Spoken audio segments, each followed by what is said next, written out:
ഇപ്പോൾ ഒരു റിയാലിറ്റി ഷോയിൽ പങ്കെടുക്കുന്ന സമയത്ത് നമ്മൾ ആദ്യമായിട്ട് ഓഡീഷന് ചെല്ലുന്ന സമയത്ത് നമ്മളെടുത്ത് കുറച്ച് പാട്ടുകൾ അവർ ആവശ്യപ്പെടും.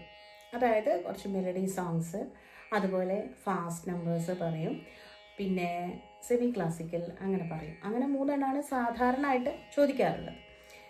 അപ്പോൾ ഈ 3 പാട്ടുകൾ എങ്ങനെയുള്ള പാട്ടുകളാണ് നമ്മൾ സെലക്ട് ചെയ്യേണ്ടത് എന്ന് നമുക്ക് നോക്കാം. മെലഡി സോങ്സ് ഒരുപാട് മെലഡീസ് ആയിട്ടുള്ള പാട്ടുകളുണ്ട് അല്ലേ, നമുക്ക് ഇഷ്ടപ്പെട്ട ഒരുപാട് പാട്ടുകളുണ്ട്. അപ്പോൾ നിങ്ങൾ ഓർമ്മയിൽ ഉള്ള പാട്ടുകൾ നിങ്ങൾ അവിടെ നോട്ട് ചെയ്ത് വെക്കുക. പിന്നെ ഞാൻ കുറച്ച് പാട്ടുകൾ ഇവിടെ പറഞ്ഞു തരാം, ഇതും നോട്ട് ചെയ്ത് വെക്കുക. എന്നിട്ട് നിങ്ങൾക്ക് പാടാൻ പറ്റുന്നത് ഏതാണോ എന്ന് സെലക്ട് ചെയ്യുക. അതായത് എല്ലാ പാട്ടുകളൊന്നും നമുക്ക് പാടി ഫലിപ്പിക്കാൻ പറ്റണമെന്നില്ല. അപ്പം നമ്മളെ കൊണ്ട് പറ്റും, ഞാനിത് പാടിയ പെർഫെക്റ്റ് ആവും എന്ന് തോന്നുന്ന പാട്ടുകൾ സെലക്ട് ചെയ്തിട്ട് വേണം പഠിക്കാൻ വേണ്ടിയിട്ട്. അപ്പോൾ ഒന്നാമത്തെ പാട്ട് നോക്കിയേ.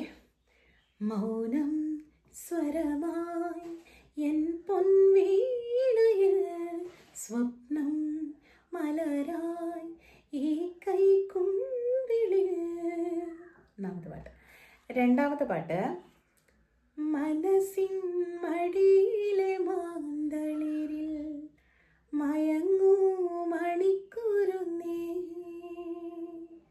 ഓക്കെ, പിന്നെ വരുന്നത് ശ്യാമാംബരം നീളെ മണിമുകിലിനുള്ളിൽ തൊടിയുടരും നേരം തിങ്കൾ കലമാനോടുമ്പോൾ. അങ്ങനെ. പിന്നെ അടുത്തത് വരുന്നത് അനുരാഗിണി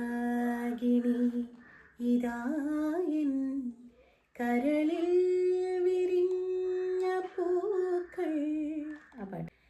നിലാവേ മായുമോ കിനാവും നോവുമായി. ആ പാട്ട്.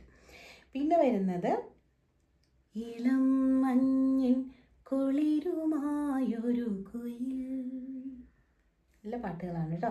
പിന്നെ അടുത്തത് വരുന്നത് രാരീരാരിരം രാരോ പാടി രാക്കിളി പാടി.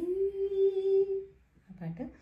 പിന്നെ മെല്ലെ മെല്ലെ മുഖപടം തെല്ലൊതുക്കി.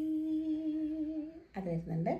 അടുത്തത് ഉണരുമീ ഗാനം ഉരുകുമിൻ